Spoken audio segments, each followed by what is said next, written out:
Hi, this is Eric from longboxreview.com, and this is The Gutters, my audio journal. And today's episode is all about a trip that my family and I took to New York. Well, I was going to say New York City, but it was not just New York City, as you will hear.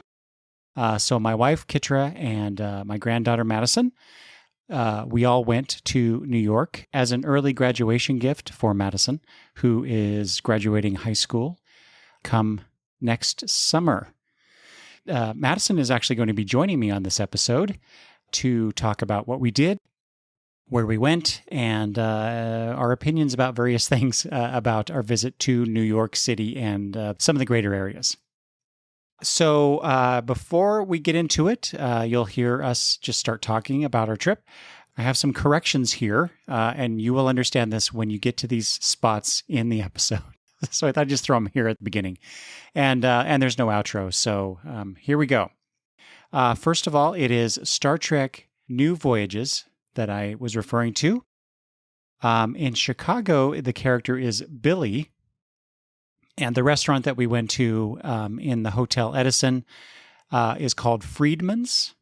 And then finally, the restaurant that Daryl recommended is Virgil's Barbecue. So there you go. All right, let's just get right into it. Like I said, what you will hear next is Madison and I talking about our trip to New York. So I hope you enjoy.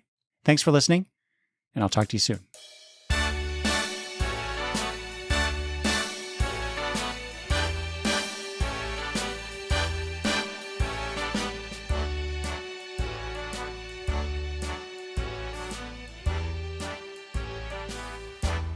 So I don't know if you remember this, but the last time you were on a Gutters episode was our special Christmas. I released it on Christmas Eve, so it was our holiday thing. Do you remember this? Well, yeah, but I thought it was on a different one. No, for Gutters. This is a Gutters episode. So 2018 was when we recorded and I released that episode. So that was 5 years ago.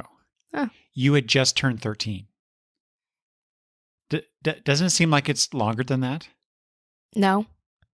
I thought it was like 2 years ago. Not long. Yeah, that's what I mean. Sorry, I meant the opposite. Yeah. It seems like we just did it, right? Yeah. But no, it was 5 years ago.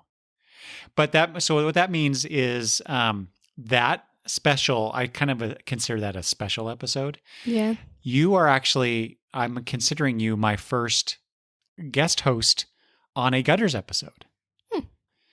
And of course, as I said in the introduction, we're here to talk about our recent, I guess I shouldn't say recent, because who knows when people are going to be listening to this, our trip to New York City. Yes. And the reason you are here to talk with me about the New York City trip, Madison's doing my hand motions back at me, is because the whole reason we went to New York City was because of you. Yes. Yeah. So we were the plan was to go on a trip as a, what's the right word? Reward is not the right word. It's just my trip I get after I graduate. Present, yeah. It was a graduation present. Yes. To take you to New York City. And we were supposed to do it at the end of your senior year. Yes. But because of some other plans that we had made, other trips we had made to do next year when you graduate, that wasn't going to work. So we bumped it up a year, essentially. Yes. And so here we are. And then it turns out we're actually probably not going to go on that trip after all. So we could have done this trip. Graduation trip next year when you graduate.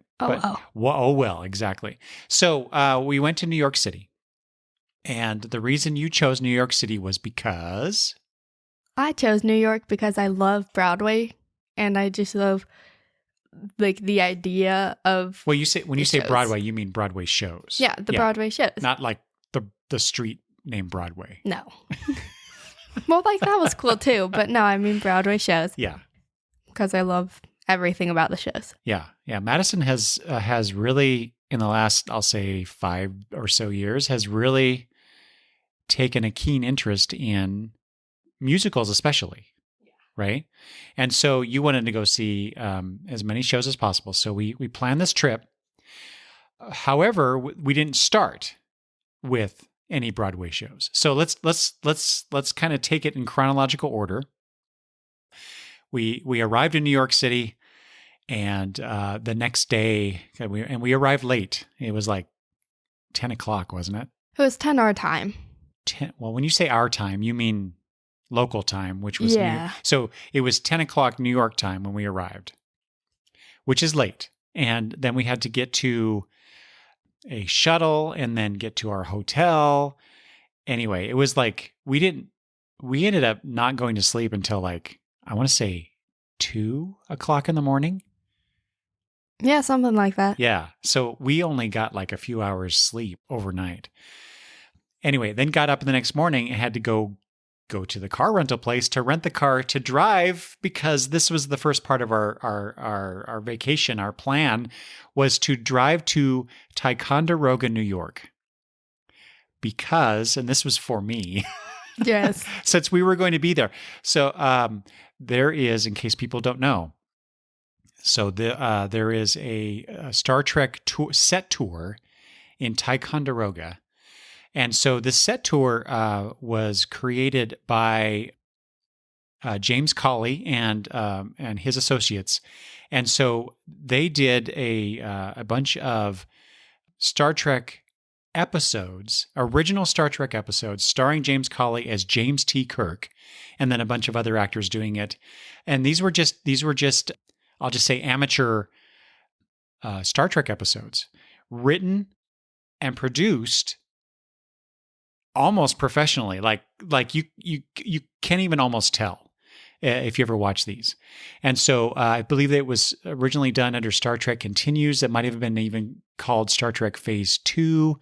I think it's Star Trek Continues. So if you search YouTube, you can find these videos. And I'll probably have a link in the show notes if I can find it. Anyway, I was a big fan of when I found out about these shows, and eventually, now fast forward several years, they had to stop doing them because the powers that be said, you can't do these anymore unless you pay us, and we're not allowing you to do it anyway. So and I think there was a limit, like you could only do like fan videos can only be like 15 minutes or something like that, which is ridiculous, right? So they stopped. They did like, I don't know, I want to say 8 to 10 episodes altogether, maybe more, I don't know. Anyway, so what happened was James Cawley decided to license with Paramount and CBS or whatever. They took the sets that they built for their films, their episodes, and now people can, like we did, you can pay to tour the Star Trek sets. And these sets are you wouldn't know, Maddie, because you are not the Star Trek fan that I am, right?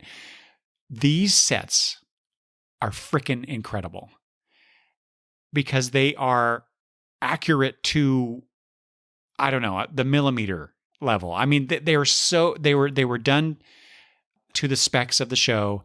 They have all the props that appear, and the lighting is I'll just say just like what I remember and what I see and what you would see if you watched the original series episodes.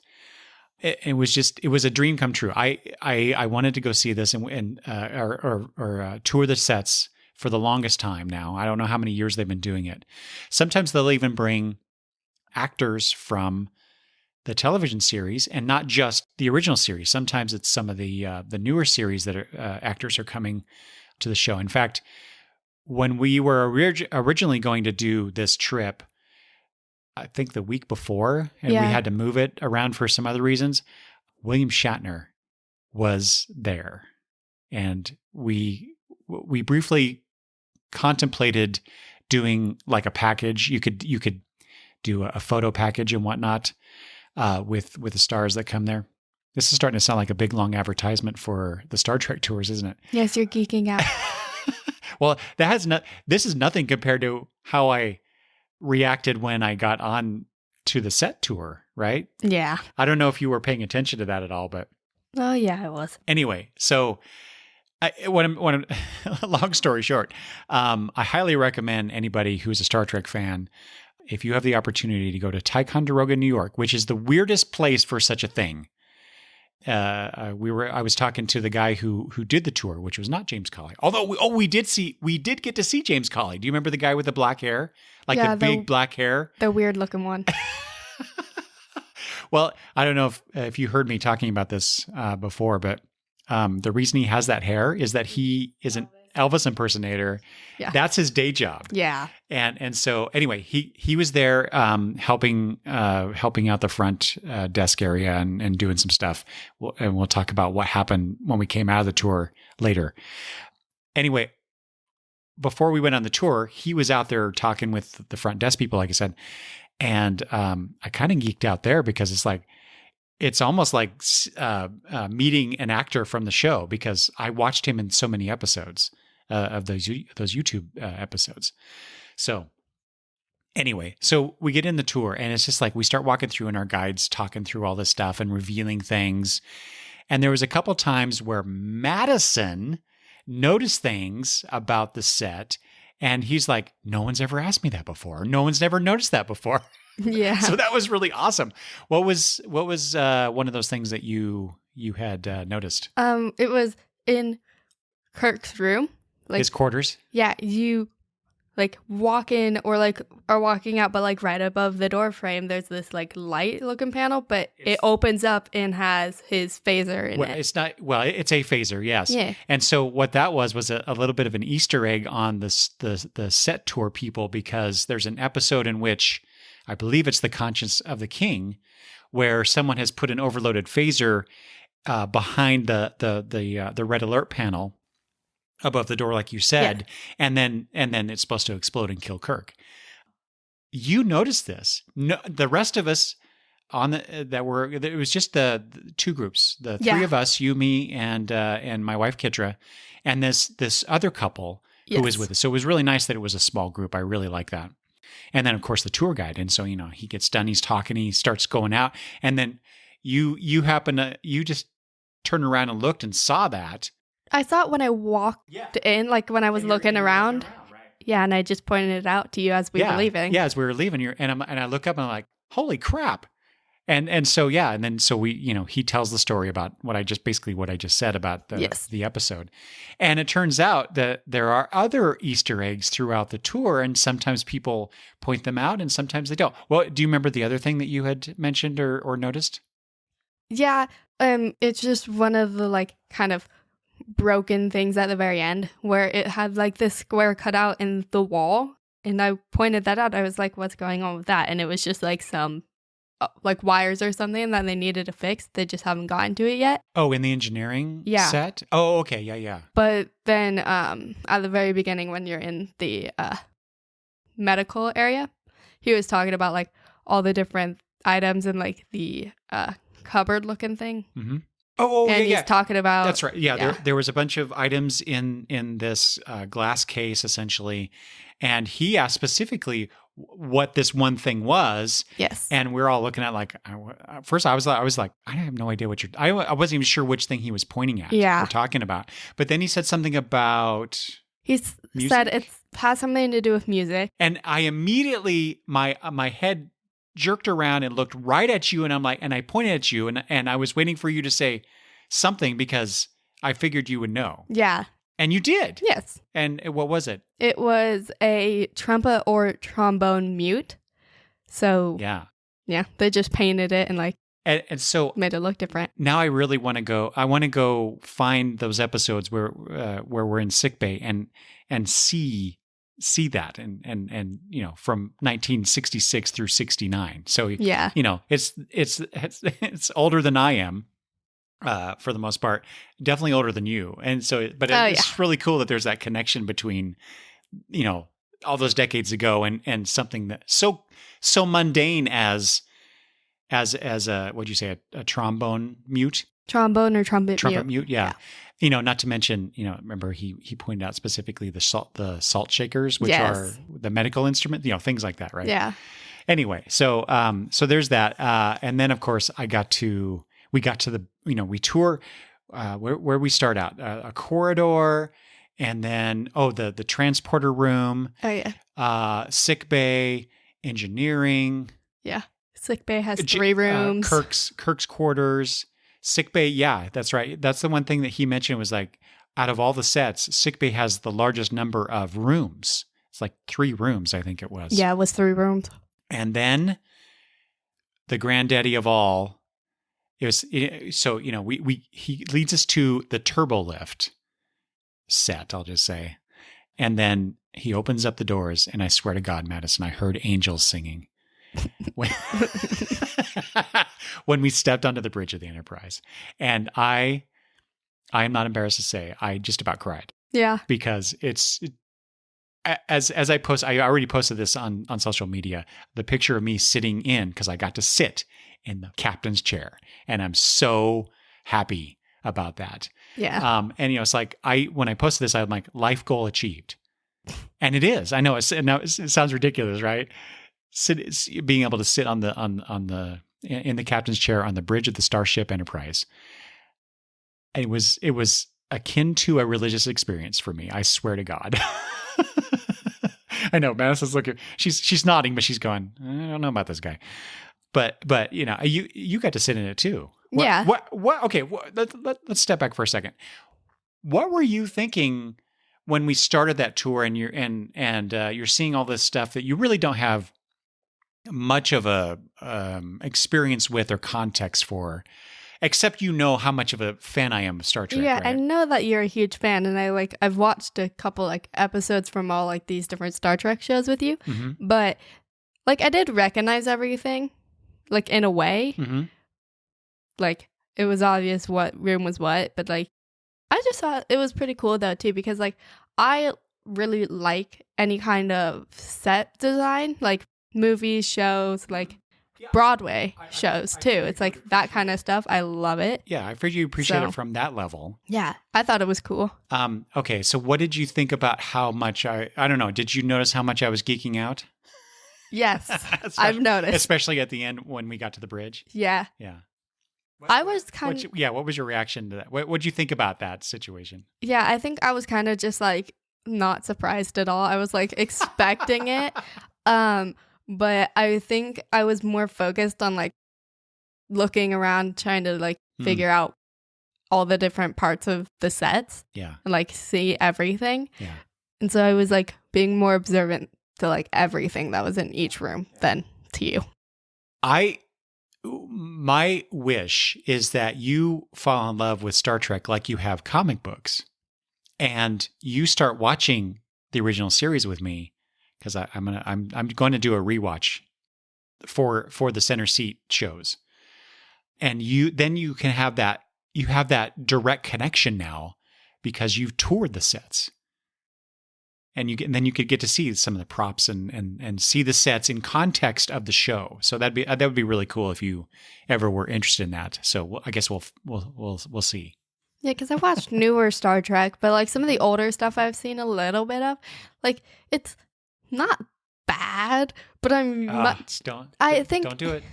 Don't say it. I'm just talking CGI, man. It's.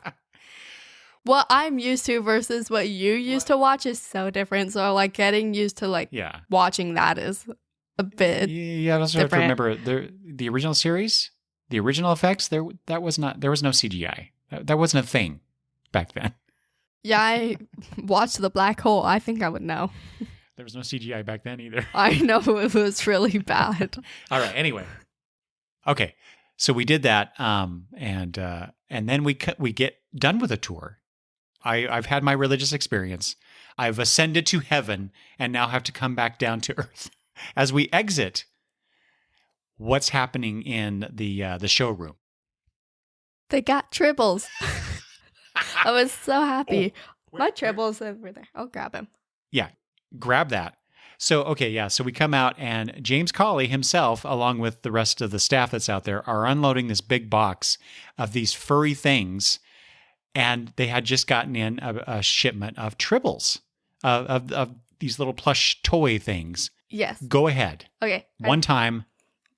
Let me You have turn to it on first. Okay. Anyway, so Madison had to have First of all, you have to know this about Madison. She has this huge collection of stuffed animals. And we're actually recording in her room because Yes. my office is a mess and I don't have room for this. And so she likes stuffed animals. And so she has a Tribble. It's my army. It's not a collection, it's an army. So now she's messing with it. Anyway, so she's going to, here in a second, she's going to.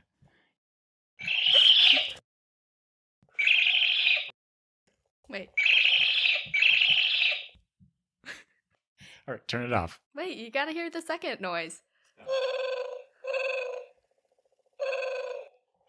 And that's my Tribble. Yeah, and so she obviously I got her a Tribble. So Yes, because my favorite episode is Trouble with Tribbles. because that was one of the 3 that I showed you in advance of going to Star Trek: The Motion Picture, right? Yes, but I've seen it before that too. Because you were like watching at some point and I've saw it. Just a random watch of it. Yeah. Okay. Yes, and so since I've seen that one episode, I have wanted a Tribble for the longest time, and I finally got it. So before we move off the topic of the Star Trek tour, having been on the tour now and seeing the sets and the props and the history behind it, does it make you interested in the original series at all any more than you were before? I don't think very much, but You're killing me, Smalls. I've heard that enough. I think with me, it's more of just like if I was to watch it, I would just care way more about like still the set and what's going on, other than like what the actors are doing. I don't care about that as much. That's what I was wondering is if we happen to let's go watch Trouble with Tribbles again, and you get to see the sets and maybe that connection there makes you more interested in the show. Anyway, that'd be really cool. What was it? There was one more thing about that tour that I wanted to say. For how many things Will Shatner broke? Oh. Yeah, there was some lovely stories about William Shatner and breaking some stuff on the set that the guide mentioned, but no, it was the being in the sets. And I said this there. Do you remember? I made a comment about the size of the sets. I asked the guide specifically. These are to the specs of the original series sets, and he said yes. And I said it's astonishing because the rooms are so small. Yeah. And those sets do not, when you watch the show, they don't necessarily look that small. And a lot of it has to do with the way that, they shoot it, the angles they shoot it and whatnot. It makes it look bigger. It's just TV magic kind of stuff, right? Yeah, I feel like my room's bigger than some of those rooms. Yes, I think your room is actually bigger than all of those sets. Yeah. Except for the bridge. It's pretty close. I was going to say. No, you're probably right. The bridge and maybe the engineering, I don't know. Yeah. Anyway, so yeah, we had a great time there. As we left, there's this kind of low-end shuttlecraft for picture taking that we did. And remember, we got in that shuttlecraft and oh yeah, at the end. And so we did that. And then so anything else you want to say about the Star Trek tour? I don't think so, but I did really like the all like the props and costumes in the main room. I didn't even the showroom or the entrance. They actually have, while you're waiting, there's merchandise that you can buy. There's also a bunch of props and costumes, like you said, that are on display. And so, and of course the giant USS Enterprise that's hanging from the ceiling. Oh yeah, which was like the centerpiece of it all. Oh my God, that was amazing. And then the 2 wax figures. Which wax figures were those? It was Spock and Kirk. Oh, in the entrance. Yeah. The foyer. Yeah. Mm-hmm. Yes. Anyway, so, so that was Star Trek tours in Ticonderoga. And then after we were done, so we drove there that morning, did the tour. And then that afternoon we drove to Saratoga Springs to visit my niece, Victoria, and her husband and 1-year-old son. I don't think he's 1 yet. I think he is, actually. I thought he was getting there, but not yet. I don't know. Well, before we get into that, we should talk about like the Fort Ticonderoga stuff that we saw. Oh yeah. Yes, we had some time to kill. That's right. Before Yeah, we got there food. early. Yeah, Yeah.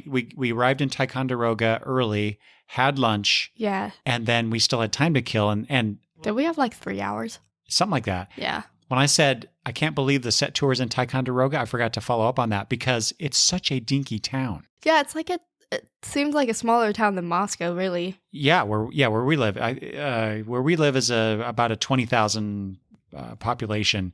I swear Ticonderoga is maybe a quarter of that. Yeah, it's small. I don't know what the population is, but it seemed like a really, really, really small town. Anyway, so then we decided, or I had seen a sign or something for Ticonderoga, and so it's the historical fort that you can go and pay and tour. And let me tell you, it's not cheap. If you've not done it, make sure you schedule a day to go to Fort Ticonderoga because there's lots of stuff going on. Not only the fort, there's also the grounds. There's the King's Garden. The King's Garden, which we did not get to see, which I really wanted to. Yeah, that looked cool. And then there's the grounds. There's some things on the grounds to look at as well. Then they've got a gift shop and restaurant and all that kind of stuff. Yeah. But the highlight of it was actually going into the fort, seeing the displays, the uniforms, the weapons, the dioramas. Did you not think the dioramas were cool? The coolest thing? Those were pretty cool. I did like the little interactive thing that we like messed with. Where like we were pulling on the rope, the thing. The hoist. Yeah, that. Yeah, the rope where it was it was to simulate lifting a cannon. Yeah. And it was heavy. Yeah. It took both of us to do it. Well, I got it a little bit and then you joined me. Yeah. And then also, they have people there dressed in period clothing and giving lectures and demonstrations, and we got to see and probably dying of heat. Oh my God! Yes, it was really bad. It was really warm. Yeah, we didn't talk about that when we first arrived. The heat and the humidity. We're not used to that. We live in the inland Pacific Northwest where we get heat. We get very hot temperatures sometimes, but we have very little humidity compared to our East Coast brethren. So that took a little bit of getting used to. It wasn't that bad though, really. Anyway, so there's that. We got to see a cannon demonstration where they actually loaded a cannon with basically a blank and fired off a couple of times. That was really cool. Yeah. And they went and then we went to the tour, and then after the tour, then we drove another couple hours south to Saratoga Springs to visit my niece Victoria, and that was a lovely visit. Yes. We went and had dinner. In Saratoga Springs, which didn't it remind you a bit of like Coeur d'Alene, like downtown Coeur d'Alene? Yeah, kind of. Yeah. So kind of trendy, kind of, a little bougie. Yeah. That's what she said. She called it that. Yeah, that's right. But it was nice. It was a nice evening. We walked around a little bit, got some ice cream, and there was, the one thing that surprised me about that place was apparently it's a huge horse racing area. Derby? Yeah, horse derby stuff. Yeah, everywhere. Horse things everywhere. So, yeah. And so then, there was that. And then the next morning, we all overslept because I think we were a little jet lagged. It was a long day. Yeah, very long day. But we got up late and then had to drive back into the city to return our rental car and then get to our hotel that we were staying at for the next several days. Yes. And thankfully, that got, I was glad when that was over. It took a long time to drive back to New York City and get to all that stuff, but we did. And I will say about this, the only thing I'll say about driving around, I didn't actually drive in the city. Kitra did. And I drove, half of the time outside of the city. You drove countryside. Yeah, the country, which was, quite lovely. It was quite lovely of an area to drive through. It kind of reminded me of here, only much more foliage and less evergreens and more of the other kinds of trees. Yeah. So it was pretty from what I saw, other than me being asleep like half the time. Yeah, you did sleep quite a bit. I was tired and I had nothing better to do. We were all tired, yeah.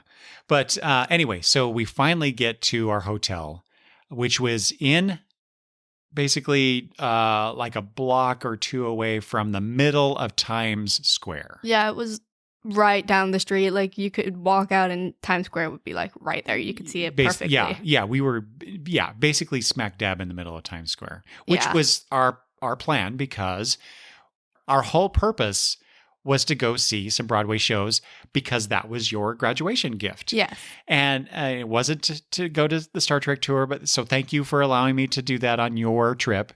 It's fine. At least you got something out of it. Yeah. Well, you make it sound like I didn't get anything out of the shows, and out of the three of us, yeah, I'm the one that's besides you. I'm the one that's big into musicals and plays and that kind of entertainment. The idea of theaters. Yeah, and so I was very excited to go to these shows, and so. Like I said, we got to the hotel, got checked in and all that stuff, and we had a show that night. Yeah. And everything was just, that first night was really rushed because, like I said, we woke up late. We had to drive the car back, return it, get to our hotel, get some dinner, which we actually didn't end up doing so because we were just so late. We should have gotten up like 3 hours earlier to drive back. But anyway, that's how it happened. And we ended up going to the first show that night, which was... We went to Hadestown, which I was super excited about. And so when we were planning this trip, it was, okay, first of all, what shows do you want to see at the time that we were there? And we'll talk more about that. Yeah. And then also, what shows could we afford? Because some of them, what was like Hamilton, and what was the other one that we really want? Well, I really wanted to go to Sweeney Todd, but that one was expensive. Oh my God. $250, $300 tickets per person. Yeah.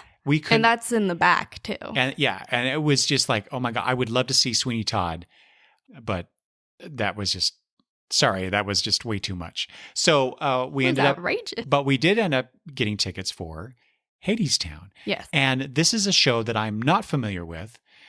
Madison was, you discovered it on the soundtrack on Spotify? Yeah, I was just listening to a bunch of different Broadway shows that I like, and it got to like the end of the playlist or whatever, and started playing other Broadway shows, and Hadestown was one of them. And so I really liked the songs that I was hearing, and so I went and like listened to the entire soundtrack, and I like fell in love with it. And I had been listening to it for like since the beginning of last year. And so I just really wanted to go to that show, and so we did. Yeah. And I'm super happy that you discovered that and wanted to go, and we did, because, like I said, when Madison said she wanted to go see Hadestown, I'm like, what's Hadestown about? It turns out it is a reimagining of which Greek myth story? It's like a reimagined version of the Persephone and Hades, or like not Persephone and Hades. It's Eurydice and Orpheus. It's their story. It's their story, but Hades and Persephone have large roles. Yes, I meant to say Eurydice and Orpheus. Yeah. So it's that. So, if you know the myth, you know what happens. I'm like, well, how are they going to tell this story? How are they going to make it interesting? How are they going to set it to music and all this stuff? And so I'm basically going in blind because I've not, other than like on the Tonys, either this year's Tonys or the year before. I don't remember. I think it was the year before. I think so. Where when we watched that, they did a performance from that. Yeah. And because I remember the set, I remember the setting of it being in that bar. Yeah. And that was my only introduction. And I always meant to listen to the soundtrack before we went to the show, and I just never got around to it. So I am going in blind. You know the numbers. Yes. And you know the story generally. Yes. But you don't, other than seeing that one performance on the Emmys, you didn't know what the production was like, or Tonys, yeah. you didn't know what the production was like, right? Yeah, no, I just knew like the kind of story and how the music was Mm-hmm. and like the different characters. Right. That's what I knew. And so we all go into this blind, essentially. And I have to say, so we saw 3 shows, and we'll Yes. talk about the other 2 too, as well. We saw 3 shows, and Hadestown, I'll just say, by far, was my favorite. Yes, it was also my favorite. I liked the production and the music just the best in that show. I thought that it was like just better overall. Yeah. So you have the character of Hermes being our guide through the show. Yes. Like you said, you have Eurydice and Orpheus and Hades and Persephone, and then the chorus. We also have the Fates. And the Fates, that's right. Can't forget the Fates. Madison and I talked about this afterwards, and I'm like, Hades is, the quote unquote bad guy of it. But to me, the Fates were the evil characters of that performance. Yes, because the Fates go around manipulating and Yeah. running through everyone's Yeah. minds. But besides the really cool production of it, like I said, it's set mostly in I would even say like a modern time bar setting Yeah. where you would go watch someone, some indie artist or some struggling up and coming. I was going to go with comedian. Well, there's that too. Well, no, not where's the comedian part? Well, no, I'm just saying like with the setup, it's kind of like going to Like an open an mic night or underground something? comedian show. Yeah, sure. That tracks. Or like a college town bar where people perform. Yeah. But the dialogue is done in rhyme, Yes. much like. Oh no! It's like the dialogue is musical lyrics themselves, Yes. and then you have all the actual musical or the numbers Yes. that are done, and then just a great story of retelling that story, but with a modern sensibility. And I'm not doing this justice.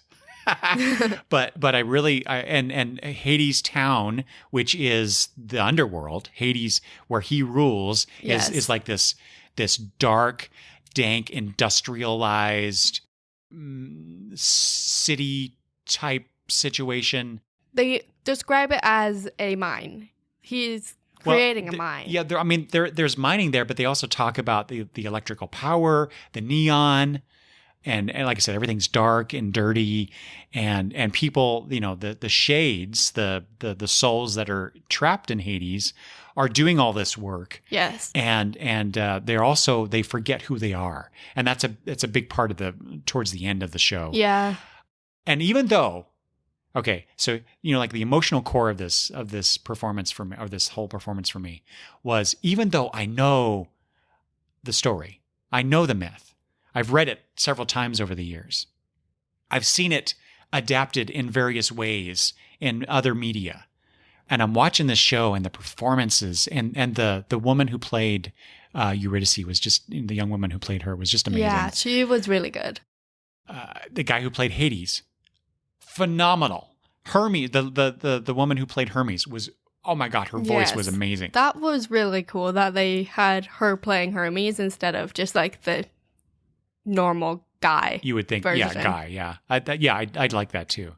The chorus when that first number with the chorus, Yes. the way that they filled the song with their voices, it was like, that was where I was like, oh my God, this is amazing. Yeah.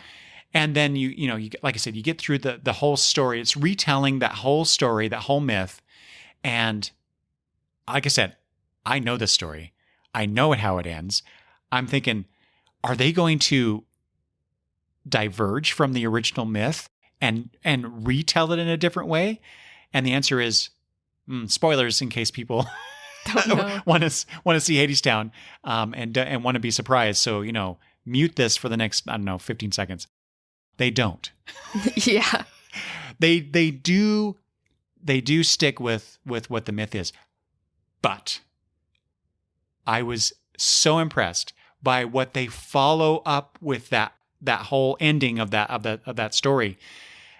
And it was it really got to me. Yeah. Like emotionally, it got to me. And I was not expecting that. So I cannot wait to see that show again. I will go again.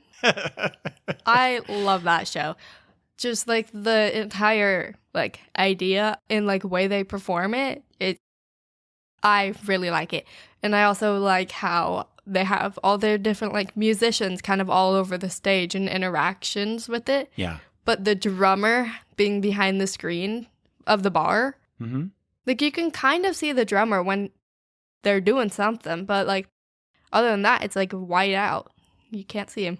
Yeah. Okay. Yeah. That was really cool that they integrated the musicians, on the stage. Yeah, I like that they're doing that quite a bit with shows.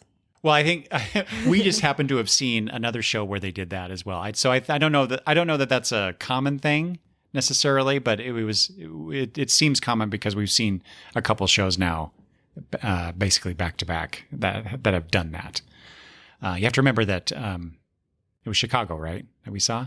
Yep, there was Chicago, Dear Evan Hansen. That's a little different. But I know, but like still. Those last two shows, folks, are not shows that we saw in New York City, but we've seen them. Yeah. We've seen them recently-ish. Ish. So, okay, yeah.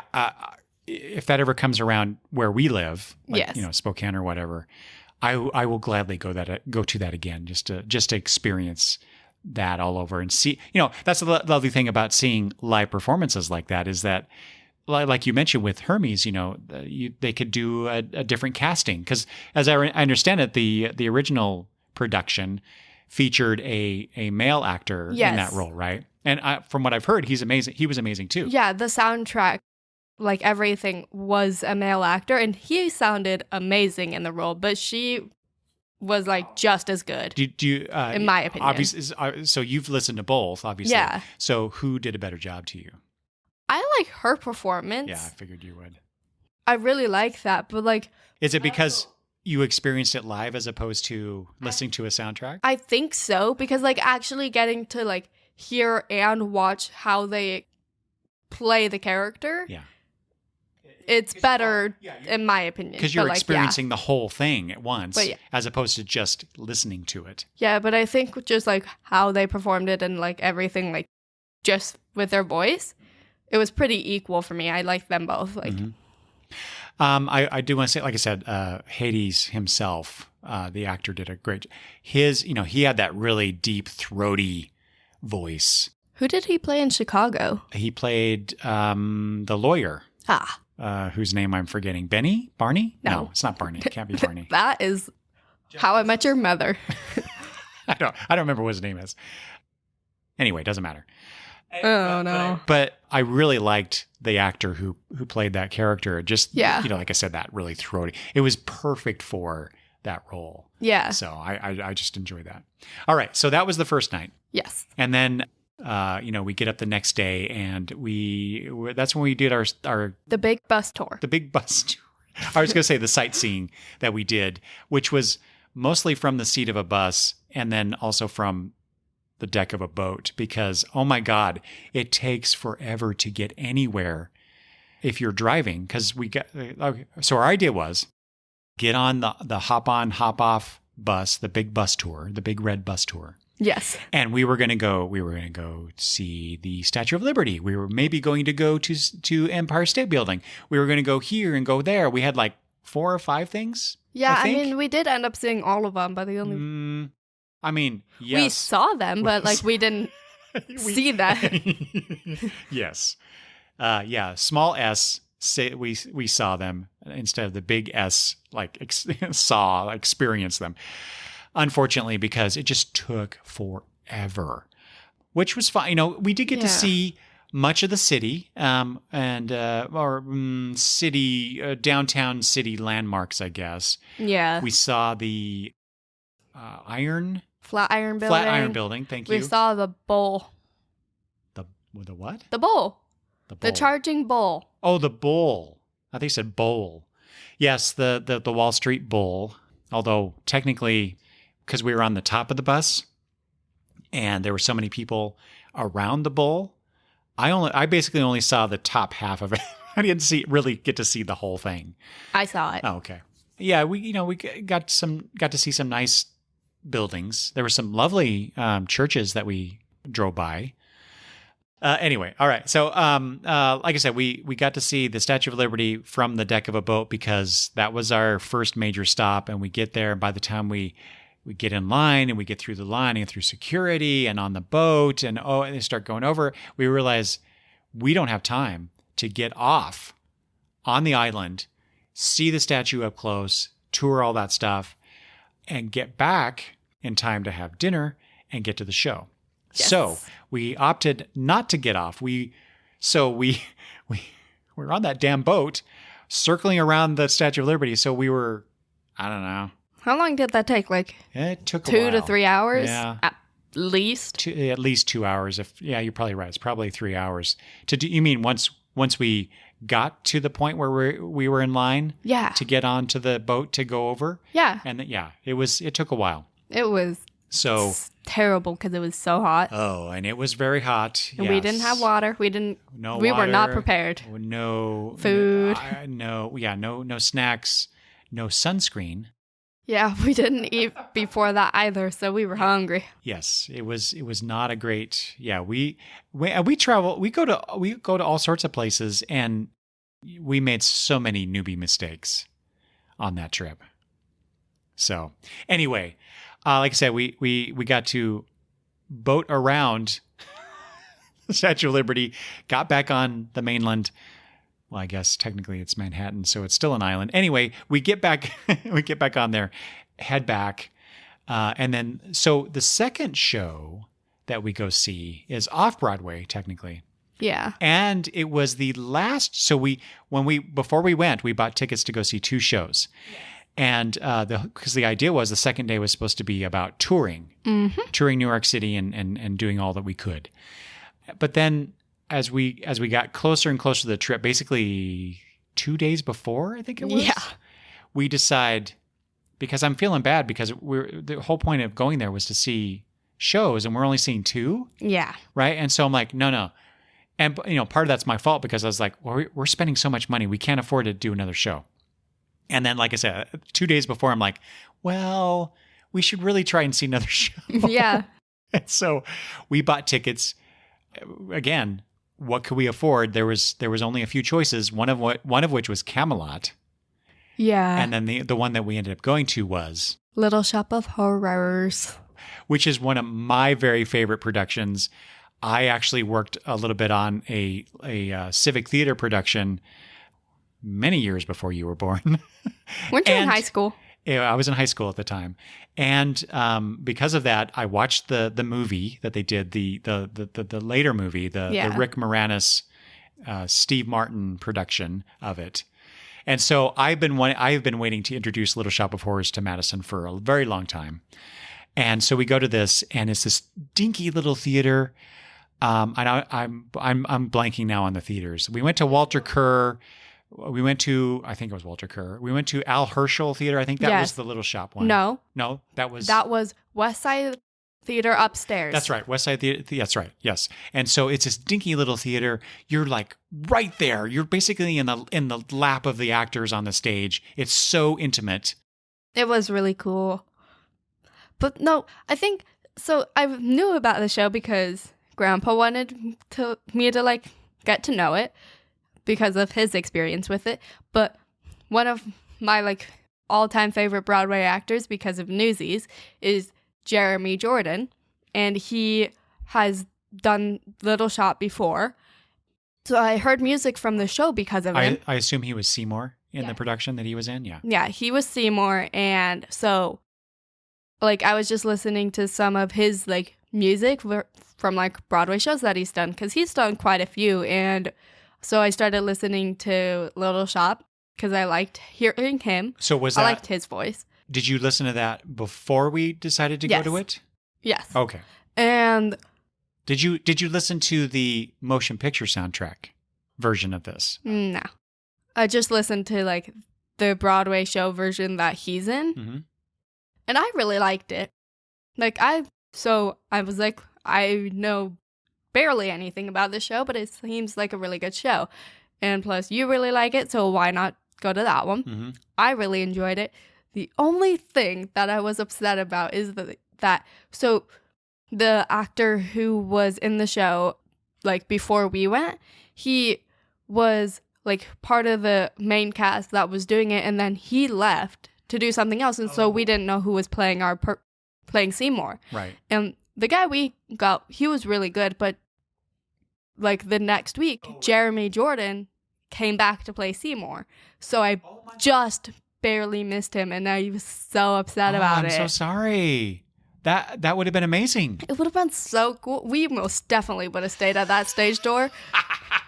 Like, it is so busy now because he's in the show. Yeah, But- I can imagine. Yeah. But he's just amazing. And the show, like, even though he was not in it at the time, the show was just so good. I loved every, like, bit about it. I loved the stage. I loved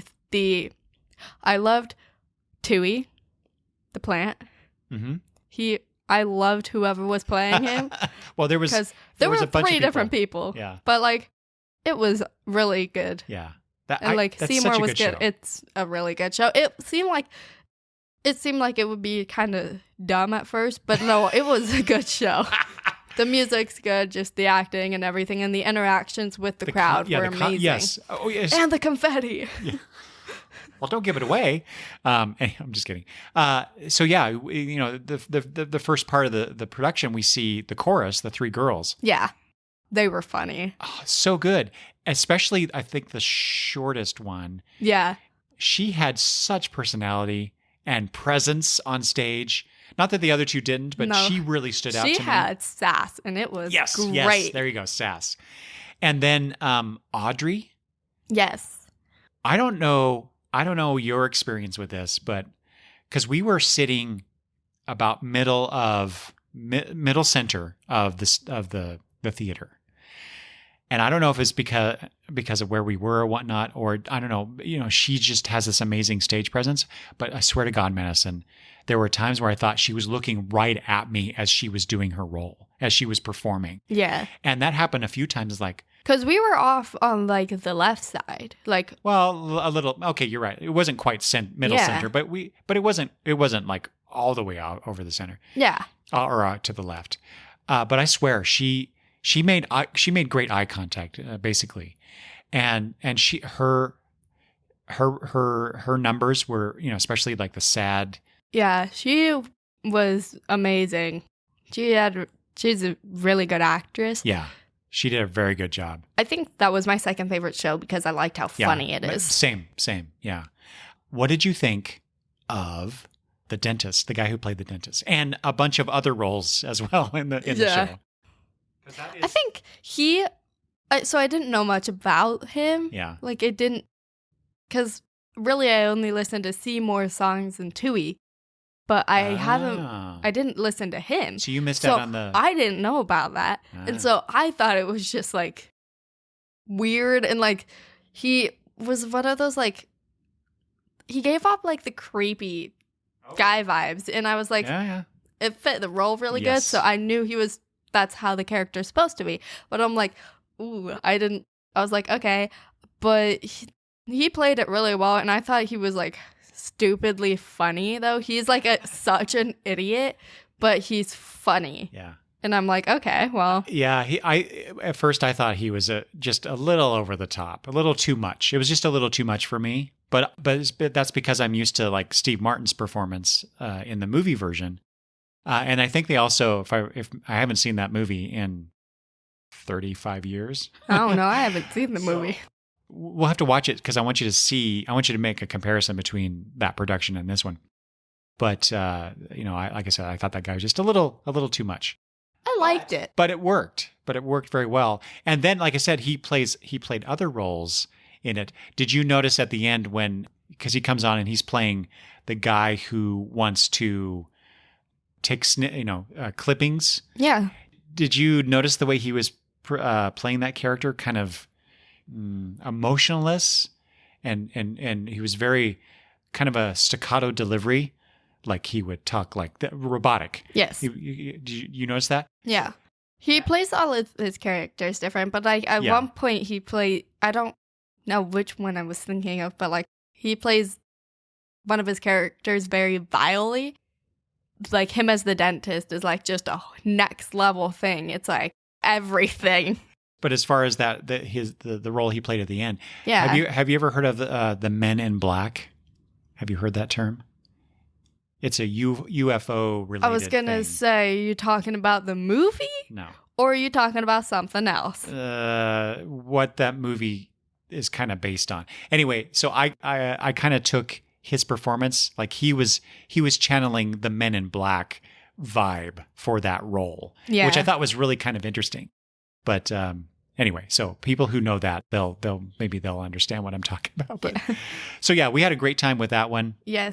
Seymour and like Tui, they were amazing. You like Seymour? The guy who played Seymour? I loved the guy who played Seymour. I loved his voice. I loved like how he was performing and just the way he like was interacting with the crowd and everybody. I liked it a lot because usually you don't get that. I appreciated his singing.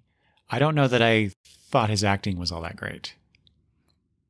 Usually I'm the judgmental one too. But no, I liked it. And I liked how with the stage, with like the setup and the scene, how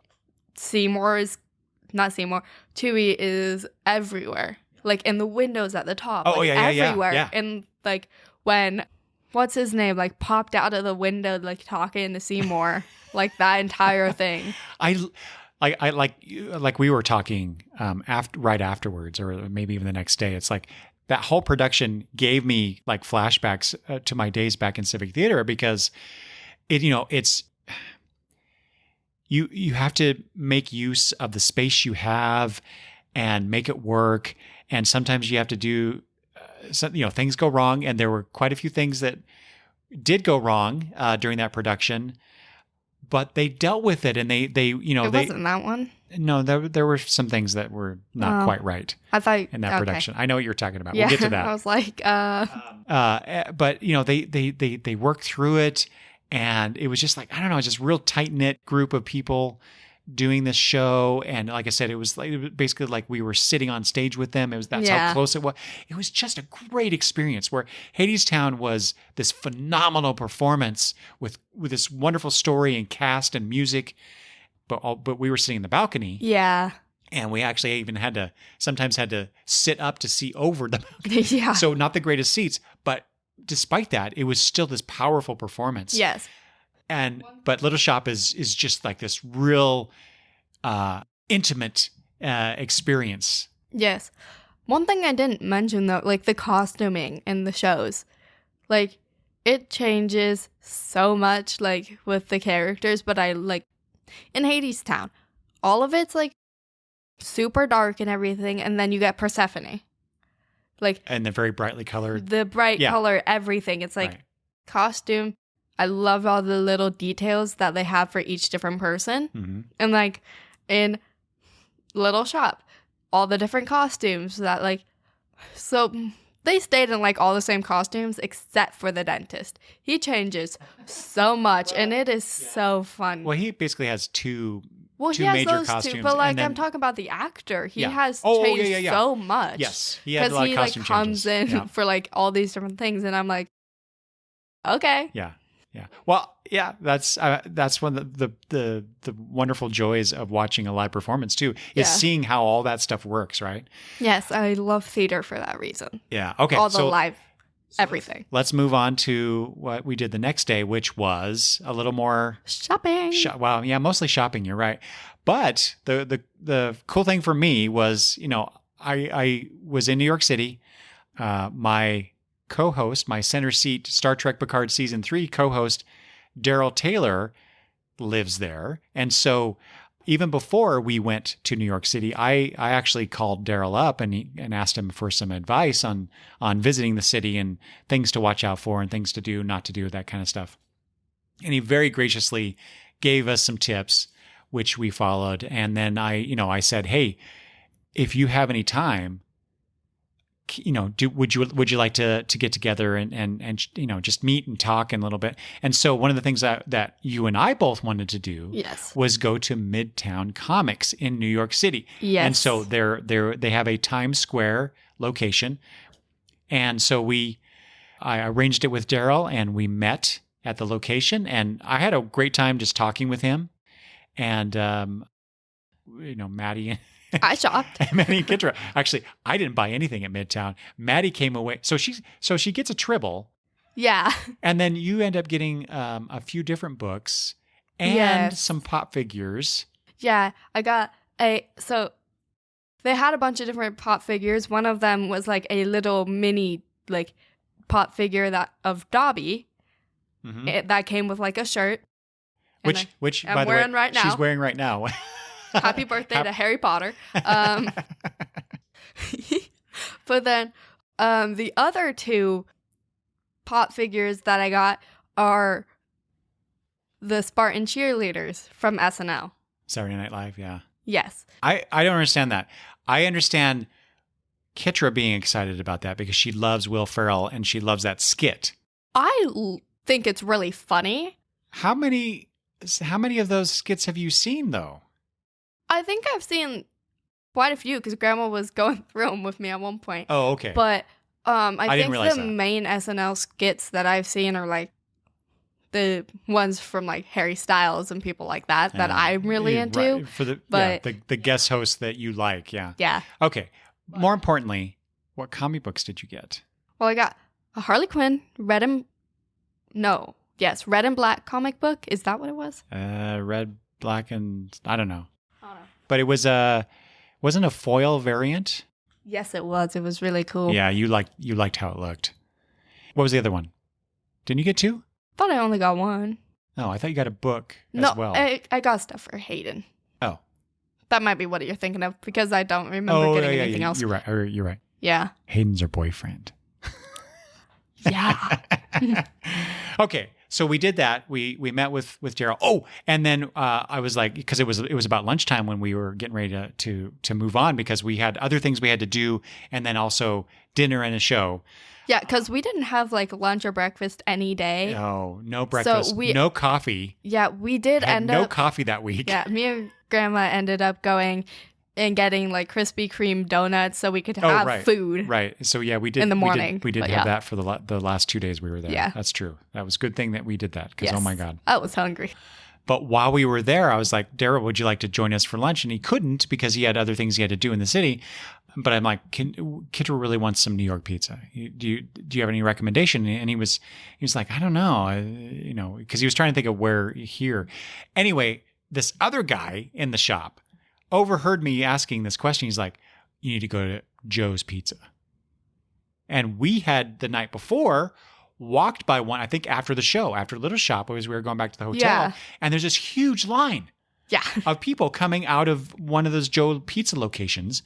Yes. And I remember saying to Kitra, well, that must be the best spot. Make, just some offhand comment because I had no idea. But this guy says, you go to Joe's Pizza. So we did. We went to Joe's Pizza. Fortunately, there wasn't a very long line by the time we got there. Yeah. We got in. We actually got to sit inside. Just barely. It was really busy inside. Very busy. And oh my God. I don't know if it was because I was starving or what, but that was some of the best pizza I've ever had in my entire life. They were big slices of pizza too. Thank God. But yeah, it was good. I ended up, these huge pieces. We got one each. Yeah. I ended up eating pretty much 2.25 pieces. Because I like half of my piece and then I gave it to you. Yeah. And I ate some of Kitra's as well. Yeah. Oh yeah. Another thing though, like when we were at the comic shop and me and Grandma were at the checkout, the guy saw that I was getting the Dobby stuff, and he started messing around and had like this whole Dobby impression, and it was so funny. I missed that. Oh yeah. Man. It was funny. He was so enthusiastic. No. He was like doing his own thing, and then he saw Dobby and turned around to like grab a bag and just started going, Dobby is free. Oh my God. Master is giving Dobby a sock. Like doing that entire thing. And I was like, that is great. That's awesome. Okay. And then we did some shopping. Yes. M&M store, Harry Potter store. We didn't get anything at the Harry Potter store. Oh, was that the day that we went to your bookstore and the museum? Oh my God, the museum You of forgot Broadway. about the museum? I couldn't remember what day we were doing this. I thought we did some of this stuff the next day. No. Okay. The next day we went to the airport. Oh, you're right. Yes. Okay. So yeah, we went to what was the bookstore called? It was the drama bookstore. Yeah. Anyway, great theater-related books and all this stuff. More importantly, they had books in a kind of like a spiral. Yeah. Up to the ceiling and then around the shop. That was really Yeah. cool. Oh, I had my one and only coffee at that place. Yeah. Thank God. You got coffee and I got tea. Yeah. And we got some books. You got some books. Yeah. And we bought a book for Brittany Yes. as well. That was really cool. And then we went we made it to the Museum of Broadway. That was after lunch, wasn't it? Or was it before we went to Midtown? It's all a jumble now. I think we went to the Museum of Broadway. No, we went to lunch and then we went to Theater Circle, which is like the merch store. And then we went to I Love New York store, like one of those stores, I think. And then the Museum of Broadway. Okay. But that was later in the day. Yes. Right. Okay. So then, yes. So Madison wanted to go. One of the places that she really wanted. Well, you wanted to go to the bookstore, and this Theater Circle, like you said. Yeah. And the Museum of Broadway. When we were originally planning this, I think it was last year, the Museum of Broadway. It's really new, and it was just opening, and I saw stuff about it on the Broadway and Playbill Instagram accounts. Oh. They were posting about it, Okay. and so that's how I found out about it. And I was like, oh, this place looks really cool, because I looked into it. And I was like, I really want to go there because of they have so much history and about it, and all the different kind of props, and they had costumes which were amazing, Okay. from so many different shows. Back up a little bit, because we get there, and just like with anything else, everything else in New York, it's this small little space, except you have to go up. Yes. 3 flights of stairs. Had a little presentation about the museum and the history of Broadway and whatnot. And then basically it's a self-guided tour. You walk around, you read the plaques, you read the history, you see the costumes. They even have, what's the set where you sat behind the counter? Oh my God. You're talking about West Side Story? West Side Story, yes. Yeah, they had a bunch of different, so they had sets that you could, or pieces of certain sets, and you could go and do your own little photo shoot with the sets. So they had a lot, and it was really cool. it was, and then there were some like when we got to the Phantom of the Opera part of it, there were these beads hanging from strings, and it was just like, well, what is this? And you turn a certain way, you view it at a certain angle, and it's the mask. You see the mask. So things like that. And then, so like I said, you go to the top floor and you're working your way down. Was it the bottom floor? No, not the bottom. It was the second floor that had the production stuff. Yeah, I think so. But with a lot of the different shows, they had original costume drawings and set drawings and all of that kind of stuff, which I thought was some of the coolest stuff, other than actually getting to see the costumes and sets themselves. But I love looking at the drawings and seeing what they were originally thinking, and then what they got. It's neat to see that stuff. I agree. The thing I really liked the most was reading about the history, the experience of the actors or the directors or whatever. So yeah, you did the reading. I left you behind. I know. I ended up lagging behind them because I was just captivated by the stories that I was reading about in relation to the productions. Yes. And then, like you said, there were some sets that you could pose in to get your pictures, which I thought was really cool. And she was really good. Madison used to be, I need to tell this real quick. Okay. Madison used to be the shyest girl. Shy, introverted, didn't want to do anything. Yeah, I've ever seen in my life. Yeah. And now you would sit down in front of strangers in New York City and pose for these things, and you were loving it. And I love seeing how you are, the wonderful, beautiful adult that you're turning into, and how you've come out of that introverted shell. And I just think it's lovely.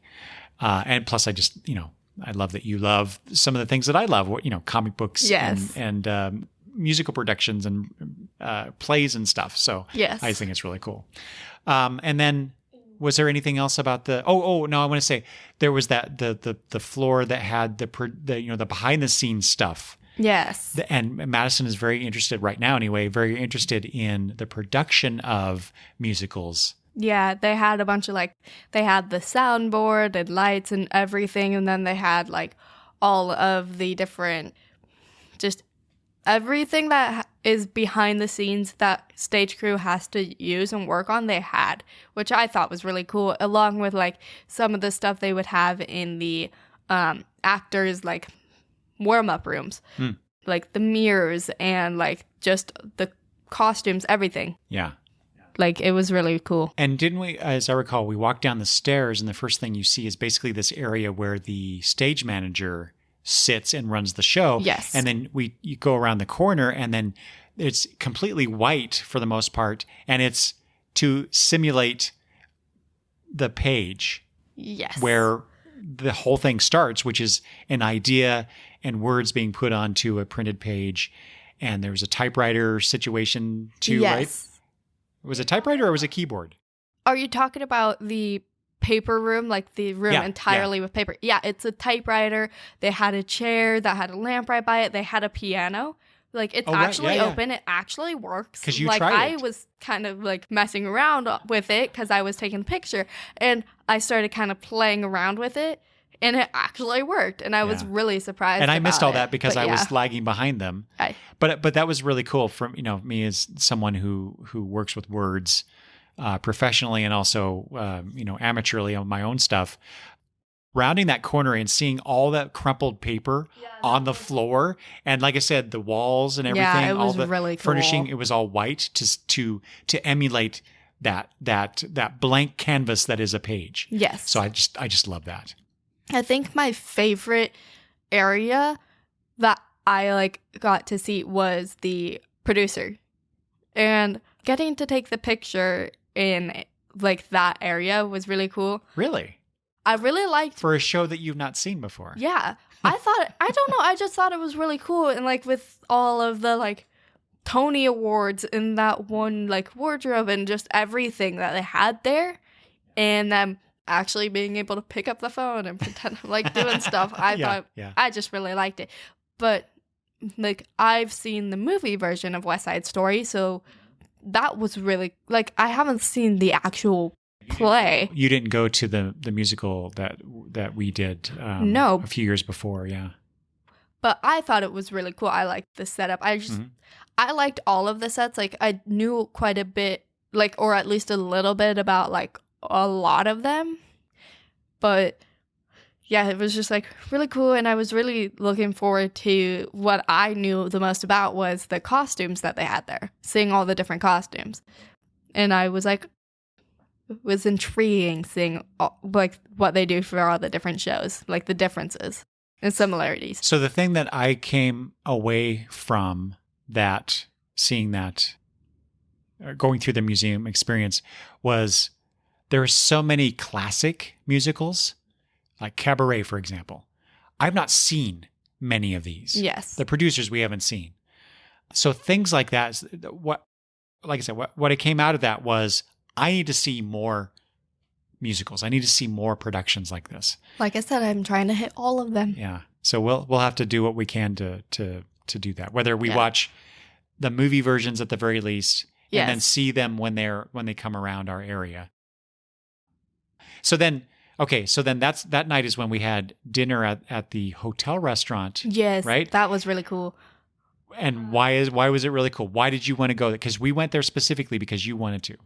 I wanted to go there because it was a musical theater restaurant. The waiters and waitresses, there were some that were just normal, waiters and waitresses. They were dressed in all black, but the there were certain ones that would actually sing and perform while you were eating. And they had like a white top on, so you knew which ones were which. And it was so cool. And the owner of the restaurant, she was wearing all white and like would come around and talk to everyone and like kind of tell you a little bit about the like restaurant and like just the different performances from like the different musicals and like getting to hear all these different people because they are actual like professional singers and actors, so they know what they're doing. Like it was so cool and like it just was amazing. And so this is their quote unquote day job while they're when they're not doing their performances.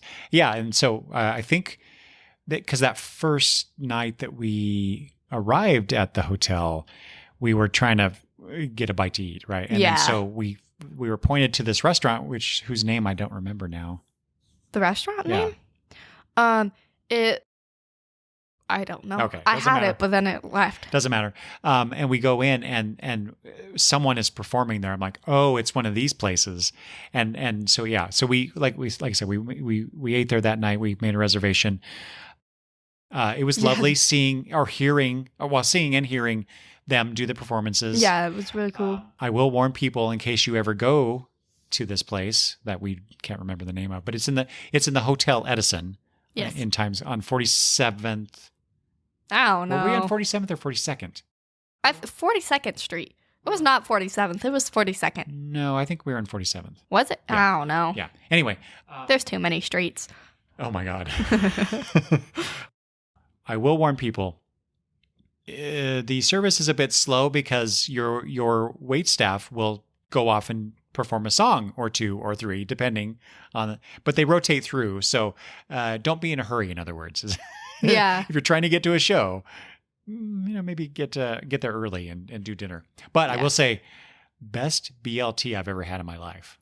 Yeah, it was good food though. Yeah. Yeah. Although we didn't get the shake.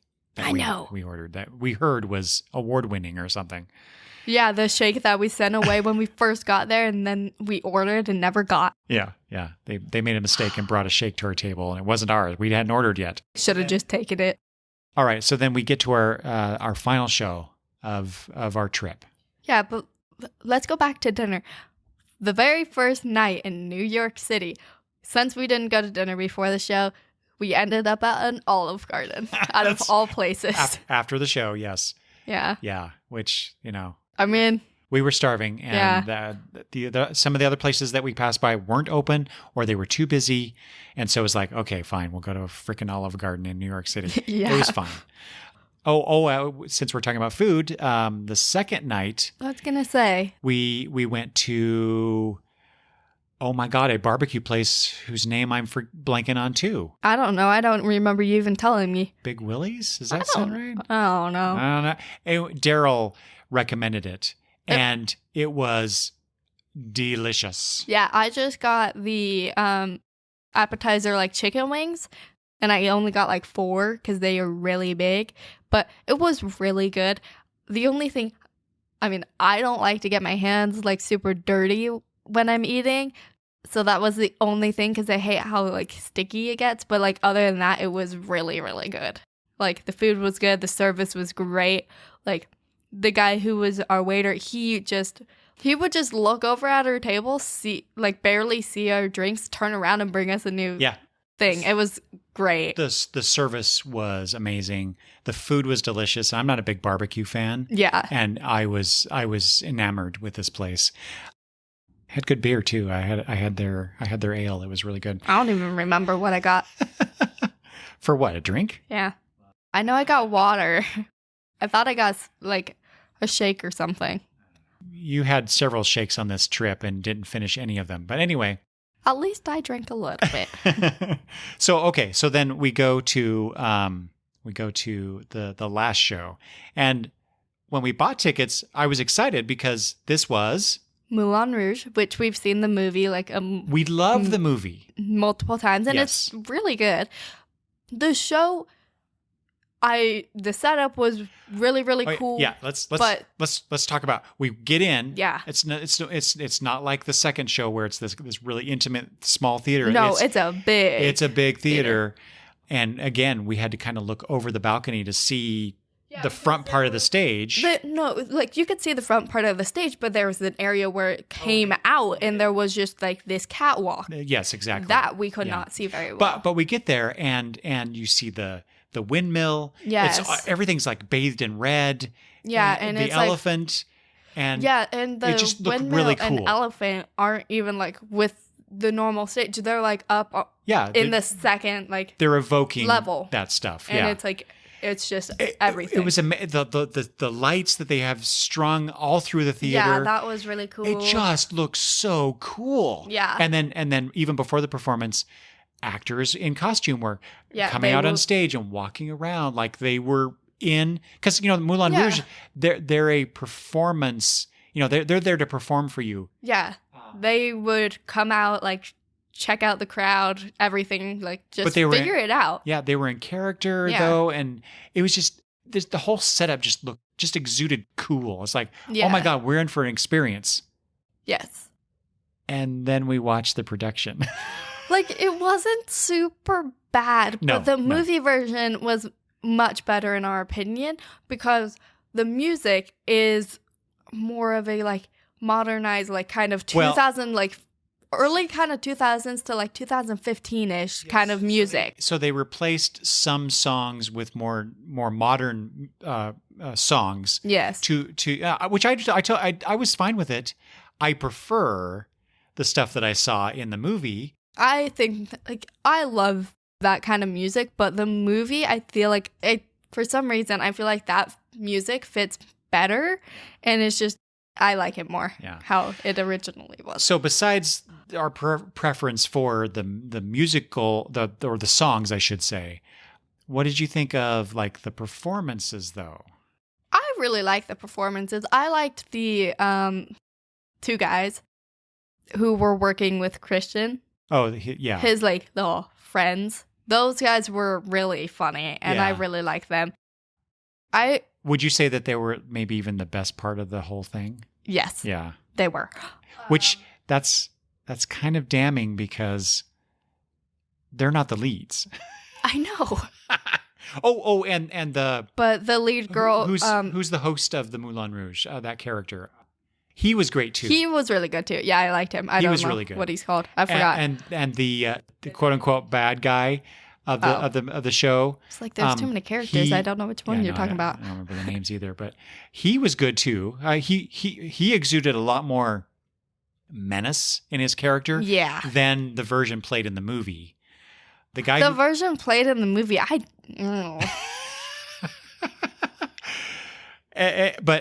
but back to the leads. They just didn't do it for me. yeah, like their voices weren't bad, but like they weren't it for me. Yeah. Well, and I think part of the problem though was, at the very least for Satine, there was something off about her mic. Yeah, And at that least in show the first had half. quite a bit of. Yes. So her mic was off for quite a while. There was this streamer that was kind of floating down that would catch the spotlight, and it was reflecting all over. It was very 'Cause distracting. At the very beginning, there was confetti, and it got caught in the lights, and so Oh, right, yeah. it was at the very beginning. It was just there until Yeah. intermission, and so one of the like actual stage manager people came Stage crew, out. yeah. Stage crew. And like they struggled so much to get it, but they finally did, and everyone like applauded. They were like, "Yeah." It was really funny though. But And at the very end, Christian, he's doing his big emotional number at the end of the show, and he starts coughing Yeah. because there is more confetti. it's glitter. It's glitter to denote. I forget now. The it was kind of like a dream sequence before that. It was the show that they performed in the show. Yeah. And that was the very end of it. They Right. had glitter at the end, and it would just kept coming. And it kept coming. And I think he inhaled some by accident. Yeah, and because he kept coughing through his number. But I will say, go ahead. It was all over her, and he was like facing her, and so like it would be up in his face, Yeah. and so he inhaled it, and so he just like kept coughing, and it was like And so he was struggling to get through it, but then there was a point where he had this great big belting note that he had to do, Yeah. and he delivered. I will say that for him. While I didn't care for his performance, I thought he was kind of flat for me. Yeah. He did a good job at, as they say, the show must go on, and he delivered on that. I will say that. He did a good job with that. I mean, after he performed, he turned around, they turned the mic off so he could actually cough. No, but during the number where Satine meets like the Duke or whatever he is, like when they were meeting in the elephant, and like all of these guys like came in and were like having to perform like to cover up Christian being there. Right. There was so much like going wrong with that, but they were like just kept going. But I thought like it was good timing for that to go wrong because it works with the song. Because the song is so last minute that like everything being thrown and messed up works. There was a curtain mishap. There was I'm going to say a blanket because I can't think of what you would call it, but they're using it to cover up something else behind them, and it got all tangled up, and the actor had to actually pull it and move it around. But it worked, and that's one of the things I love about live theater, because things aren't going to go perfect, and there aren't second takes. Yeah, that's why. I mean, movies are great, but they can do take after take till they get it right. Theater is amazing because of what they do. Yes. And I love it. And okay, so we've voiced some criticisms of Moulin Rouge. Obviously, you've already said that Hadestown was your favorite, and you really like Little Shop second. And of course, for us, Moulin Rouge was our least favorite of the three. Yes, right. It was still a wonderful show to watch. I'm also glad got confetti. And then there was the confetti at the end. Yeah. Yeah, because like usually with shows like that, the confetti's only in the bottom, like in the front, but they had it all the way in the back, and I loved it. I got hit in the head by a huge ball of it that did not unfurl like the rest of the confetti. That was in Little Shop. Oh, was it Little Shop? Yeah, Little Shop had like the big green ones, which you got in the head with. All right. Those ones were like small little ones. You're right. But yeah. Okay. So there's that. It was, like I said, it was a nice enough show, but I never need to see that again. Yeah. I would still go see Little Shop of Horrors again. Yes. I would. Like I said, I will. I'm waiting for the day where I could go see Hadestown again. Yeah. Yeah. There's so many good shows. We already plan on a return trip. We're going to stay a week in the city so we could see a show every night. Yes. Maybe even more than one show. We'll go to a matinee and go to an evening show, depending on what we can. Yeah. What we can afford. But yeah, because like quite a few of the shows I wanted to go to, we couldn't. Yeah. Because like we either didn't have time or like with Parade. Cost prohibitive. But like with Parade, because Ben Platt, I really wanted to go see him. We couldn't because there were only 2 seats available together. Well, and that was... And so... Was that when we first did it or later when we were both. looking? So it just wouldn't work. Wouldn't work out. I mean, funny thing about that, I was talking to Brittany about that. She said, you should have just left him. Me? Yes. Yeah, because I'm not the biggest Ben Platt fan. But I didn't want you guys... I was really concerned about going to New York City and walking around at night, and especially... I would not feel right if you guys walked off by yourself to go see a show and something happened. Yeah. Not that I could prevent anything from happening anyway, but yeah. That fear was unfounded because we had no problems whatsoever. Other than almost getting hit by many bicycles. There was that. Yeah, you can't just walk out into the street like Kittredge did a few times.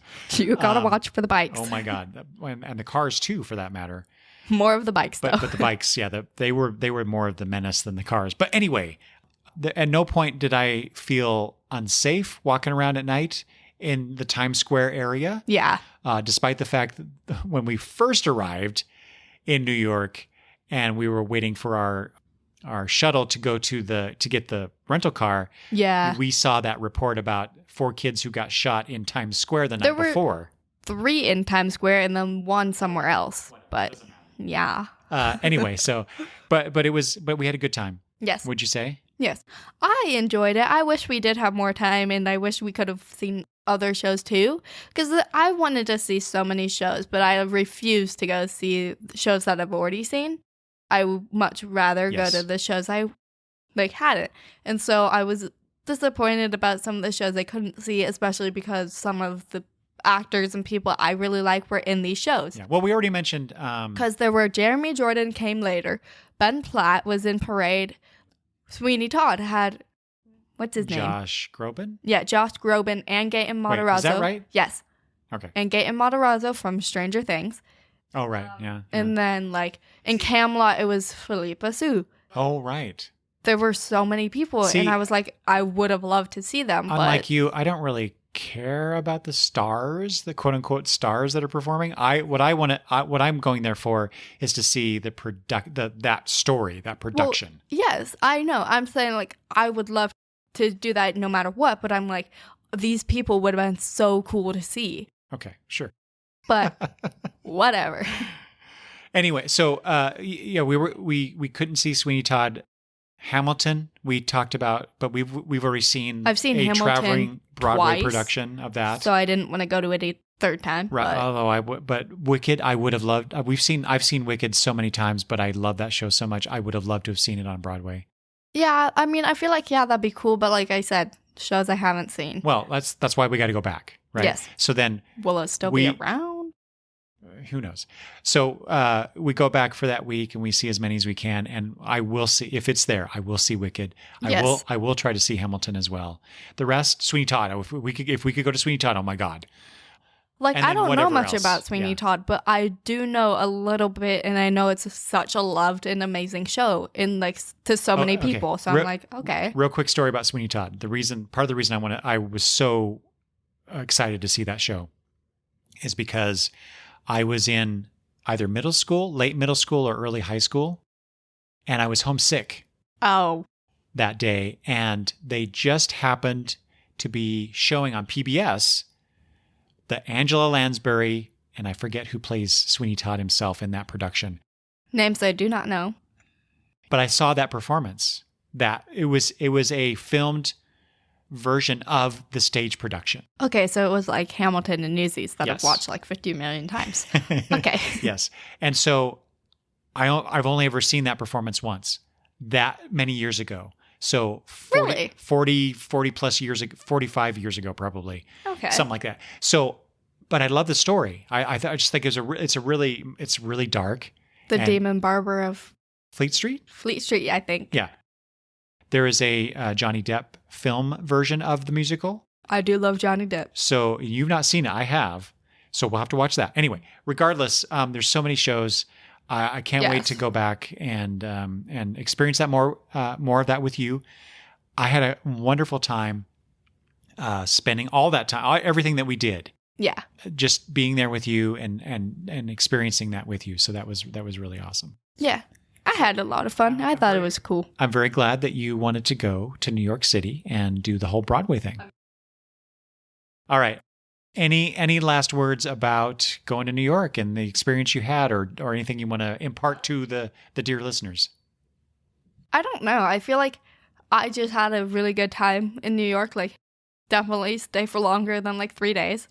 That's Yeah. not enough time. No, it's not. But there's a bunch of like shopping experiences that we could have done. But like, I feel like Yeah. hitting more of the museums and like Yeah. stuff like that. See- I feel like that would have been really cool. But we didn't have time. Right, the Museum of Modern Art and Yeah. the Natural History Museum and oh my God, the library and Yeah. so many things that I would Central have Park, loved. which we didn't get We to hit. didn't even get to go to Central Park. Yes, exactly. Yeah, and like all of these different places. So I feel like, yes, more time. And like I said, watch out for bicycles. And eat at all the food places that you can. Yes. That's not Olive Garden. Like, if you are in New York, try food, but make sure to check their grades, Yeah. like you were saying. But other than that, I thought it was great. On that wonderful note, let's sign off and well, like I said, we'll have to go back eventually. Yes. All right. Thank you, Madison, for joining me on this episode of The Gutters. Well, you're welcome. I always love doing this, so. And I love you doing it with me as well. So another thing that we seem to enjoy together. So this is great. All right. Thanks for joining me, Madison. And we will talk soonish about something, I'm sure. Yeah, probably.